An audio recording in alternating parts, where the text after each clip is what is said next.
una porción un poquito extensa, pero que abarca tres parábolas preciosas que hoy vamos a estudiar. Vamos a leer desde el versículo 1 hasta el versículo 32. ¿Sí? Estas tres parábolas que hoy vamos a estudiar están enmarcadas dentro del tema de las parábolas de la salvación. Las que estuvimos estudiando en domingos anteriores eran parábolas del reino. ¿Se acuerdan? El Señor comparaba el reino de los cielos semejante a... Y hoy vamos a ver que el tema central de estas tres parábolas justamente es la salvación. Es como una presentación del Evangelio en su máximo esplendor, ¿no?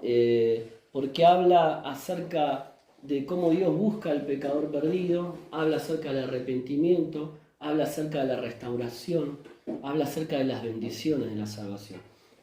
Dice el versículo 1 de Lucas 15, parábola de la oveja perdida. Se acercaban a Jesús todos los publicanos y pecadores para oírle. Y los fariseos y los escribas murmuraban diciendo, este a los pecadores recibe y con ellos come. Presta bien esta introducción porque en base a esto que sucedió en estos dos primeros versículos, es que el Señor ahora va a contar estas tres parábolas.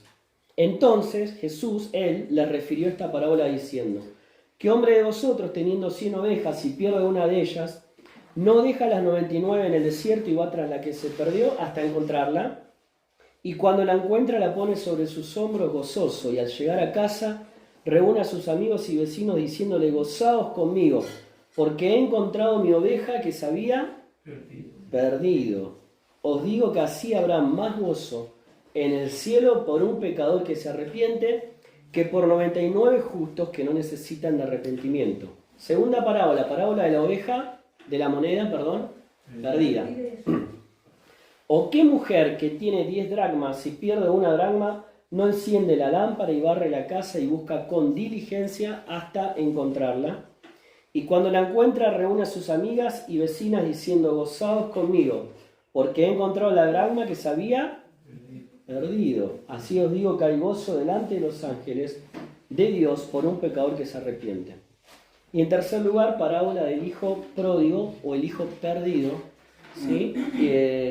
Es una de las parábolas más extensas dentro de las 27 parábolas que se registran en los evangelios.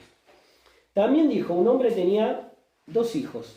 El menor de ellos dijo a su padre, padre, dame la parte de los bienes que me corresponde, y les repartió los bienes. No muchos días después, juntándolo todo, el hijo menor se fue lejos a una provincia apartada y allí desperdició sus bienes viviendo perdidamente. Y cuando todo lo hubo malgastado, vino una gran hambre en aquella provincia y comenzó a faltarle.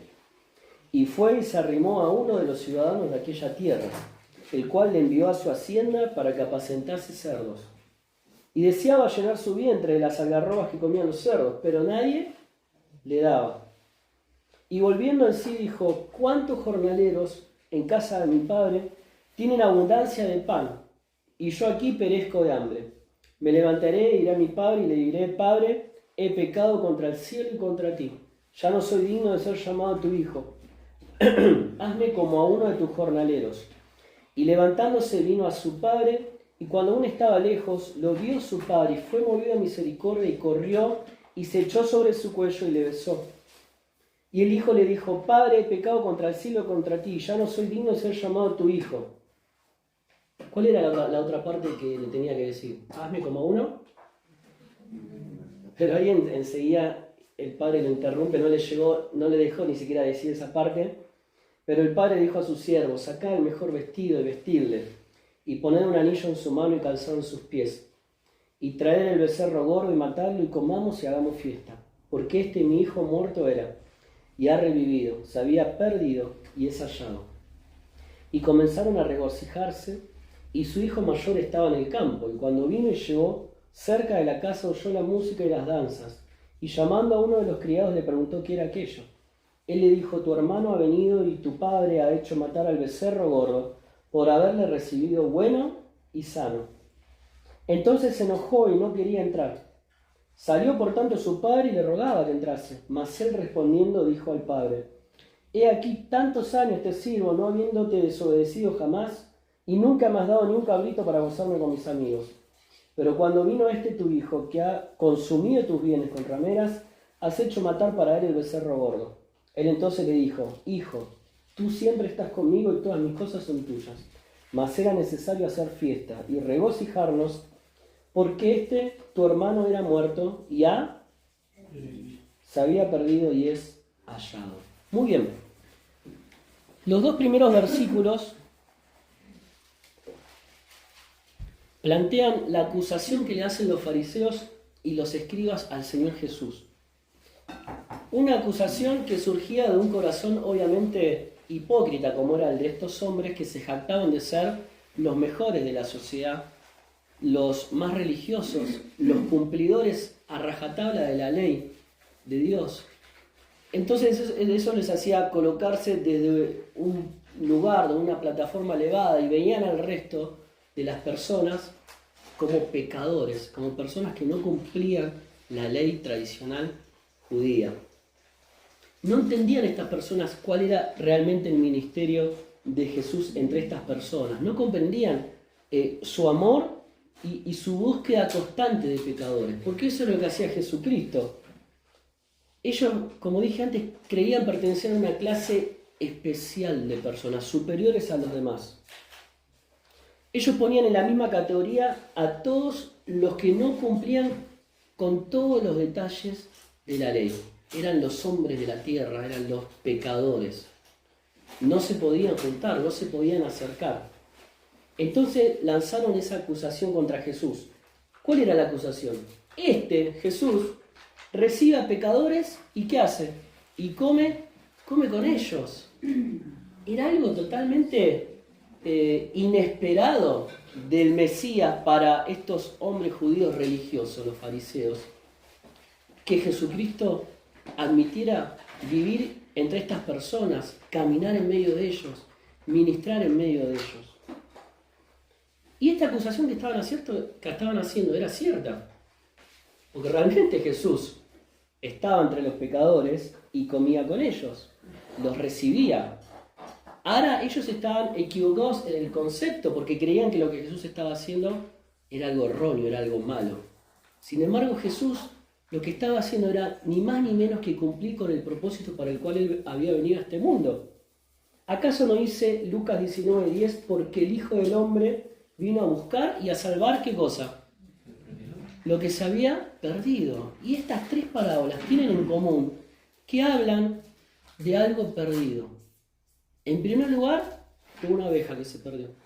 En segundo lugar, de una moneda que se perdió. Y en tercer lugar, la tercera parábola, de un hijo que se perdió. En respuesta a estas acusaciones, Jesús entonces comienza a relatar estas tres parábolas. No son tres parábolas que no tienen nada que ver una con otra, todo lo contrario. Están entrelazadas en un tema central, que es la salvación de las personas, que es como Dios busca a los perdidos y los llama para salvación. Estas historias, las tres, apuntan en forma directa a este grupo de personas judías, fariseos, escribas, que nunca se habían quebrantado delante de su Dios ni admitido su condición de pecado. Ellos se pensaban que eran una casta especial, nunca gastamos la palabra casta. Sin embargo, nunca realmente se habían quebrantado delante de su Dios y admitido su pecado. Y entonces el argumento en estas tres historias es que Dios se goza en gran manera. Fíjate que comienzan las tres parábolas con un suceso triste, ¿no? Algo que se pierde. Pero ¿cómo terminan? Con gran gozo en el cielo y en la tierra por un pecador que se arrepiente, que es hallado. Este es el argumento, podríamos decir, central de estas tres historias. El gozo de Dios, la satisfacción cuando ve a pecadores arrepintiéndose, pero por el otro lado, el desagrado que le causa a Dios, la hipocresía de aquellos que pretenden ser justos y que son demasiado orgullosos para admitir su miseria y su pecado. Y algo acá que leí que me gustó mucho, no sabemos a ciencia cierta si el Señor cuando relató estas tres parábolas quiso dejar esto así, esta enseñanza, pero algunos comentaristas sugieren que en estas tres historias se ve a cada persona de la deidad. En la primera vemos al buen pastor, al Señor Jesús. ¿No es cierto? En Juan 10:11, él mismo dijo, yo soy el buen pastor que va en busca de la oveja. En la tercera parábola vemos a Dios Padre, en la figura de un padre humano, ¿sí?, que corre a los brazos de sus hijos cuando éste regresa a su hogar. Y en la segunda, la de la moneda, algunos dicen que esa mujer se podría interpretar como la figura del Espíritu Santo, ¿no?, que enciende la lámpara dentro de esa habitación oscura para buscar lo que se había perdido. Y me gustó traerlo acá a referencia porque es una linda interpretación. No sabemos si el Señor, cuando mencionó las tres parábolas, Él estaba queriendo transmitir esto, pero es una linda realidad que Dios en sus tres facetas, Padre, Hijo y Espíritu Santo, obra y actúa en la salvación de las personas. Bien, entonces en estas tres parábolas, y terminamos a modo de introducción, vemos el Evangelio, vemos la salvación de aquello que se había perdido y el gozo de Dios cuando ese pecador se arrepiente y es hallado. ¿Qué aplicación podemos encontrar práctica para nuestra vida? Cuatro aplicaciones. En primer lugar, que vos y yo somos de gran valor para Dios, somos valiosos. ¿Y cómo nos damos cuenta de esto? Dijimos que en las tres parábolas hay algo perdido. Las primeras dos, un animal, la abeja, un objeto, la moneda, y una persona, el hijo. Pero en estas tres historias, donde se habla de la condición miserable de lo que se perdió, ¿no?, de algo que está lejos, que está perdido, que está en riesgo. Sabemos que una oveja indefensa, cuando se pierde y se separa del rebaño, no va a durar mucho tiempo si el pastor no sale enseguida a buscarla y a ponerla sobre sus hombros y a sanarla si es necesario.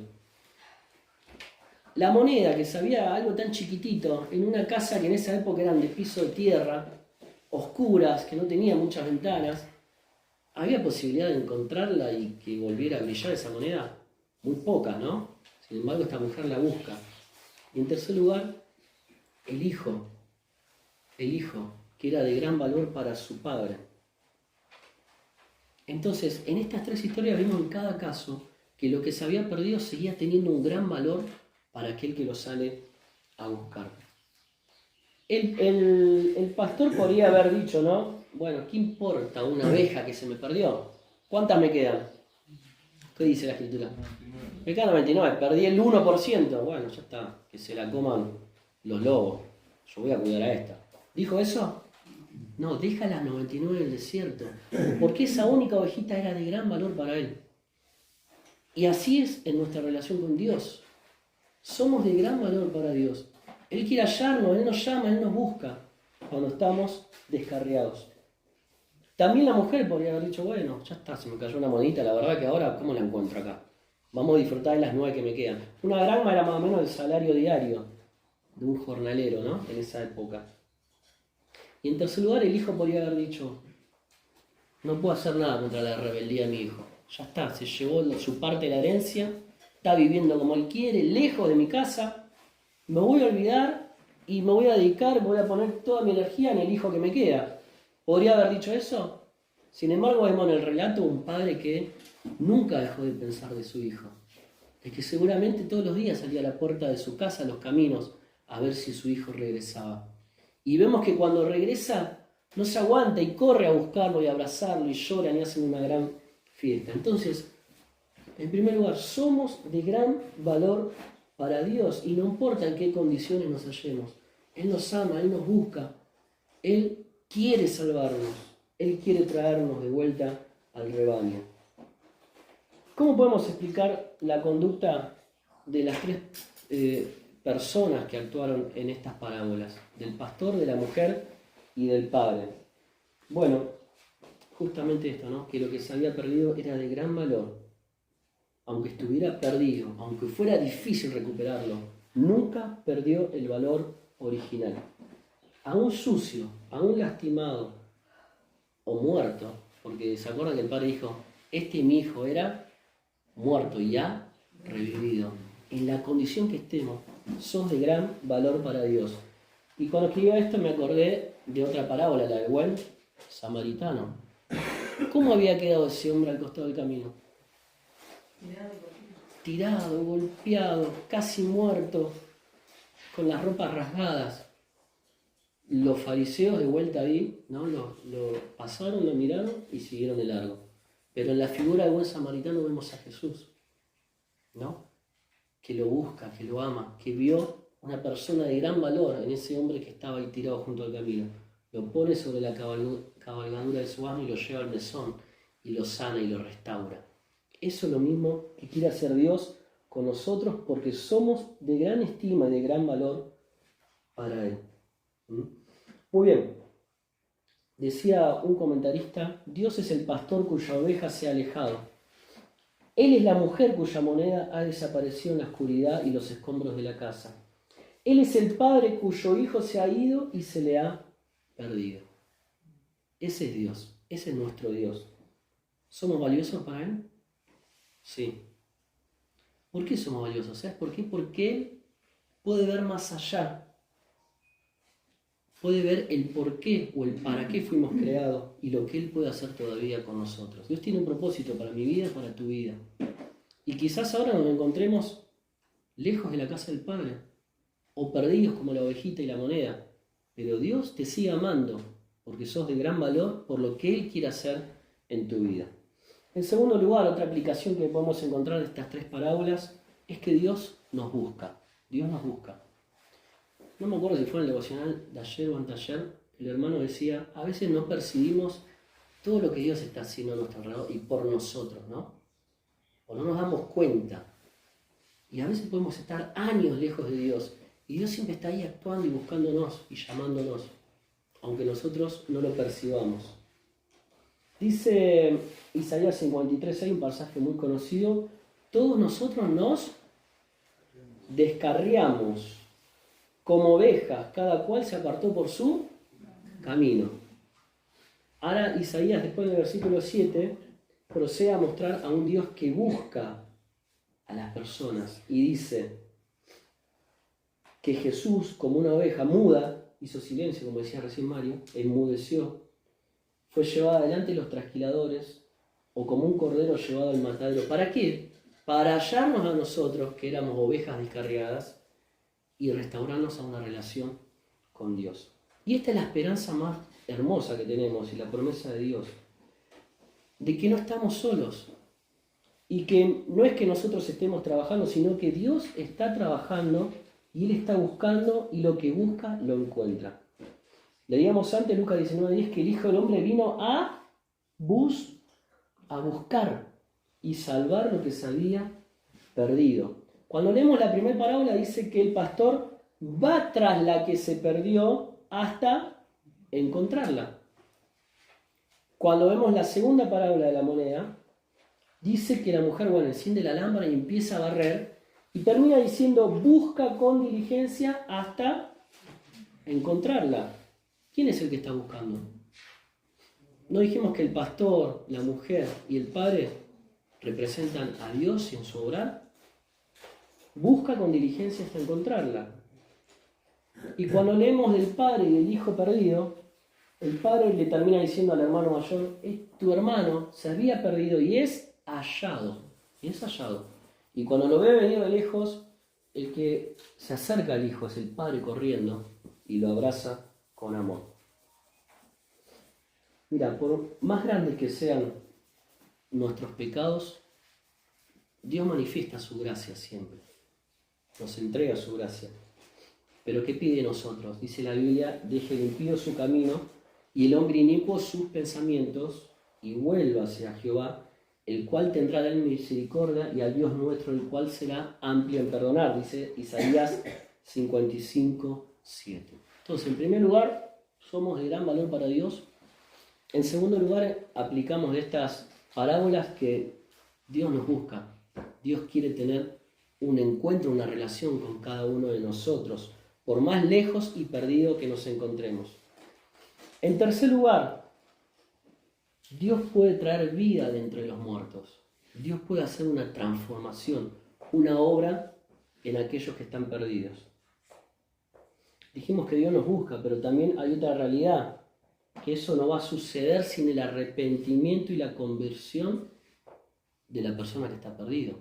y lo vemos claramente en la tercera parábola, la parábola del hijo pródigo. Una abeja no se puede arrepentir, es un animal. Por más que le digan, le haga así al pastor, me mandé una macana, le puedo decir, no me fui. La moneda tampoco es un objeto. Pero por algo el Señor se explayó en la tercera parábola para dejar la enseñanza de que la persona tiene que volver a Él y arrepentirse para cambiar su condición. ¿Se entiende? Bien, decía al final de cada una de las parábolas, os digo que así habrá más gozo en el cielo por un pecador que se arrepiente, que por 99 justos que no necesitan arrepentimiento. Esta parábola me la habrán leído de chico un montón de veces. Y yo decía, ¿cómo? ¿Hay personas que no necesitan arrepentimiento? Acá dice que los 99 justos que no necesitan arrepentimiento. En realidad está apuntando acá a quién, a los primeros que le habían acusado a Jesús, a los fariseos, que ellos creían que no necesitaban de arrepentimiento. Es una gran diferencia. Pero todos necesitamos arrepentimiento. Por eso Dios desea que todos procedan al arrepentimiento y tengan un encuentro con Él. También dice la segunda parábola, cuando encontró la moneda, así os digo que hay gozo delante de los ángeles de Dios por un pecador que se arrepiente. Entonces es bien clara la enseñanza. Hay gozo en el cielo por un pecador que se arrepiente, pero no hay gozo por las 99 que nunca han quedado arrepentidas o que creen que necesitan del perdón de Dios.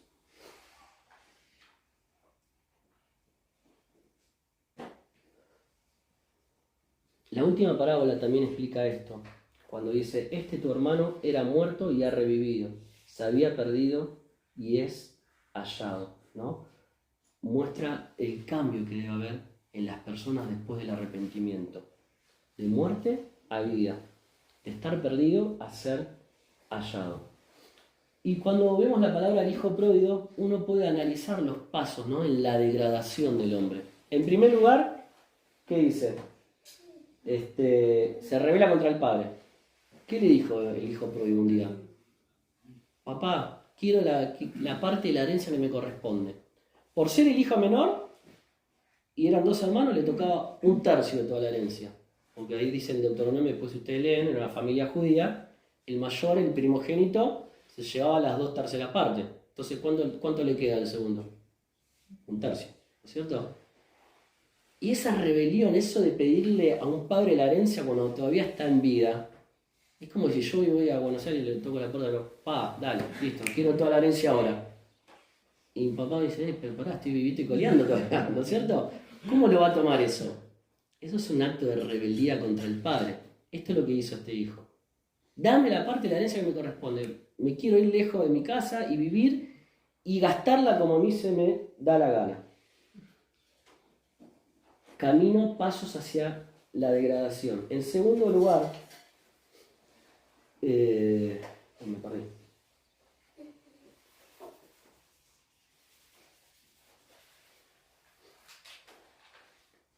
Deseo de independencia total.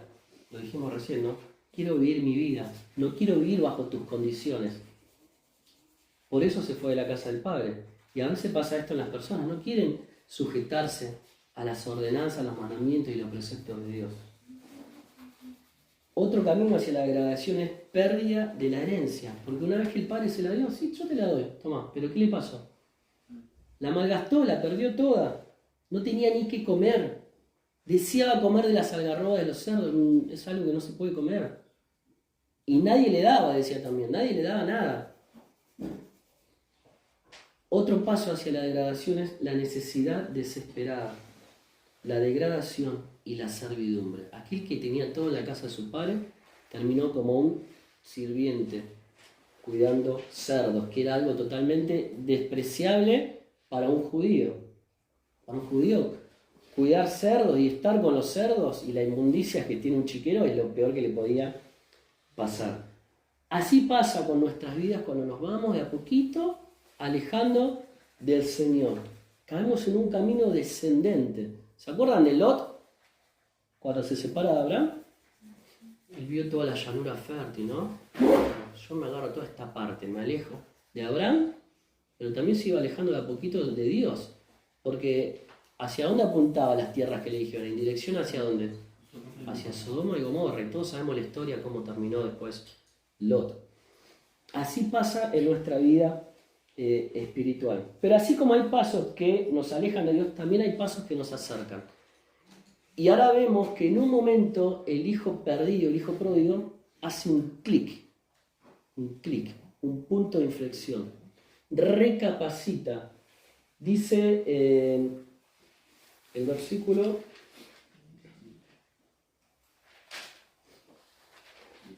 17. Volviendo en sí, dijo: ¿cuántos jornaleros en casa de mi padre tienen abundancia de pan y yo aquí perezco de hambre? Ayer en la salida que hicimos con los chicos compartíamos una lección y uno de los chicos decía: yo nací en el Evangelio, decía. Claro, una familia cristiana, desde chiquito fue a la iglesia y en mi juventud tuve ganas de ver qué me ofrecía el mundo y me alejé. Y al principio era todo deslumbrante, eran luces, colores, fiesta, diversión. Pero este chico nos compartía, pero después me faltaba algo. Había perdido esa paz que me da estar cerca de mi Padre. Y contaba cómo ahora había vuelto al Señor. Esto es lo que le pasó al hijo pródigo cuando volvió en sí. Se dio cuenta de lo que tenía y de lo que había perdido.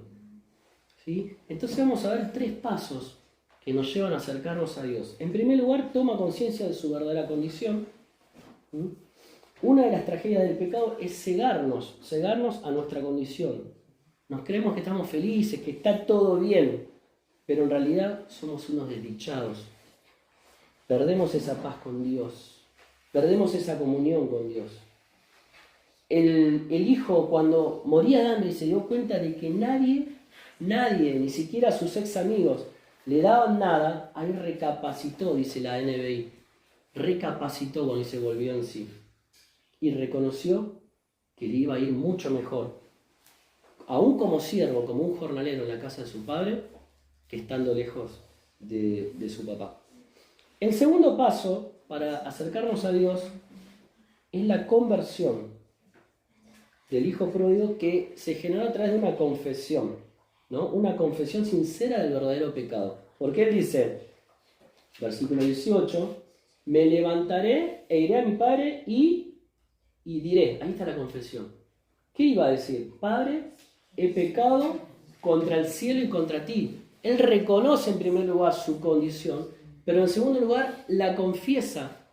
Padre, he pecado contra el cielo, contra Dios y contra ti. A su padre humano le estaba hablando. Es decir, que el pecado trae consecuencias en nuestra relación espiritual con Dios, pero también afecta a las personas que nos rodean. Pero lo confiesa. Y en tercer lugar, antes de pasar al tercer paso, hay un versículo que David dice en el Salmo 51:4, contra ti solo he pecado y he hecho lo malo delante de tus ojos. ¿No es una confesión también de David?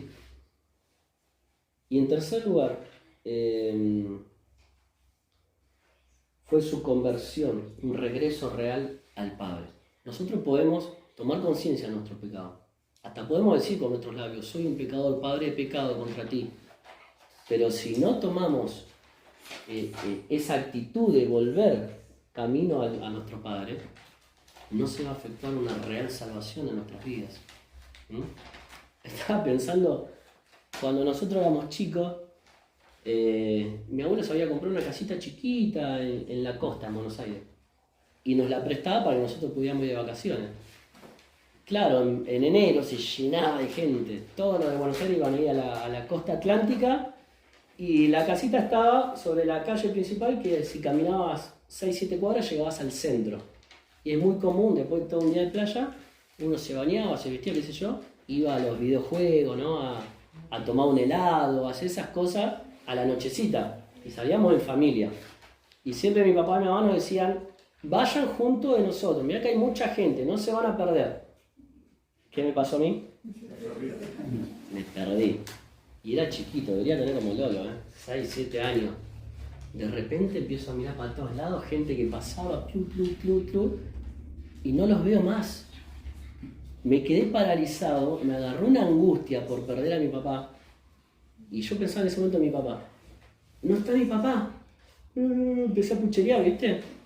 Bueno, Leandro, puf, tranquilo, algo tenés que hacer. Y yo digo, bueno, es la misma calle que me lleva hasta la casita del abuelo. Me pego media vuelta, estábamos yendo para ese, me pego media vuelta y vuelvo. Me vuelvo. ¿Qué pasa? El centro está todo iluminado, pero ese tramito de 5 cuadras hasta la casa de mi abuelo está re oscuro. ¿Y yo qué hago? Porque no los veía. Digo, bueno, me vuelvo a mi casa y los espero ahí hasta que ellos vuelvan. Y empecé a caminar, tiqui, chiquitito. Llego a la casa, abro el portoncito y me siento en una reposera que había ahí, como en un patiecito abajo un techo, con un foquito. Y en verano, ¿viste? Los bichos que daban vuelta.